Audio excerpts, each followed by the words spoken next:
আলোর উৎসব দীপাবলিকে কেন্দ্র করে সরকারি বদান্যতায় চলছে ঢাউস ঢাউস প্রচার। দীপাবলি উৎসবের মূল অনুষ্ঠান এবং মেলা আয়োজিত হবে উদয়পুরের ত্রিপুরেশ্বরী মন্দিরে।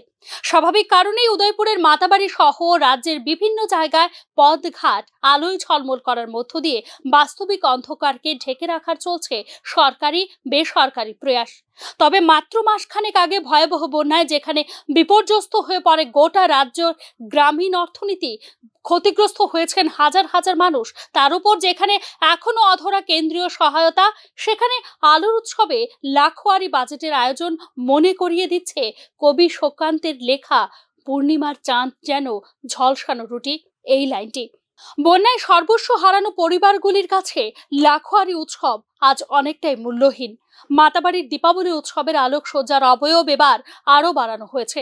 জাতীয় মহাসড়কে গর্ত খুঁড়ে অমরপুর রাস্তার মুখ থেকে চন্দ্রপুর বেলতলি পর্যন্ত প্রায় 4 কিলোমিটার রাস্তার উপরে করা হয়েছে কৃত্রিম ঝলমলে আলোর ব্যবস্থা।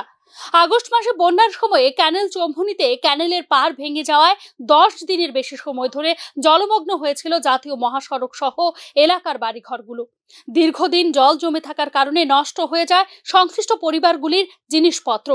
পরবর্তী সময়ে ক্ষতিগ্রস্ত মানুষের বাড়ি ঘরে গিয়ে সরকারি সহায়তার প্রতিশ্রুতি দেন স্থানীয় জনপ্রতিনিধি সহ শাসক দলের নেতারা।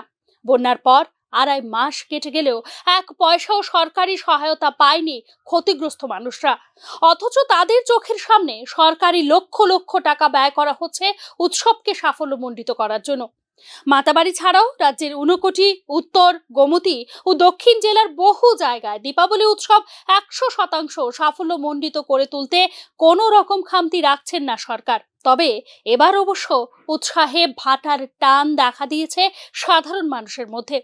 মূলত মানুষের কাজের অভাব, বন্যায় প্রবল ক্ষয়ক্ষতির কারণে এবং নিত্য প্রয়োজনীয় জিনিসপত্রের দাম নাগালের বাইরে হওয়ায় দীপাবলি নিয়ে বিশেষ আগ্রহ নেই বেশিরভাগ মানুষের মধ্যে। গ্রামীণ এলাকাগুলিতে রেগা সহ অন্যান্য সরকারি কাজের অপ্রতুলতা দুশ্চিন্তায় রেখেছে বিশেষ করে গ্রামীণ এলাকার সাধারণ মানুষকে। এই পরিস্থিতিতে কৃত্রিম আলো কি গোছাতে পারবে জীবন যুদ্ধের অন্ধকার দিক? প্রশ্ন উঠছে তা নিয়েই। Bureau report, news now.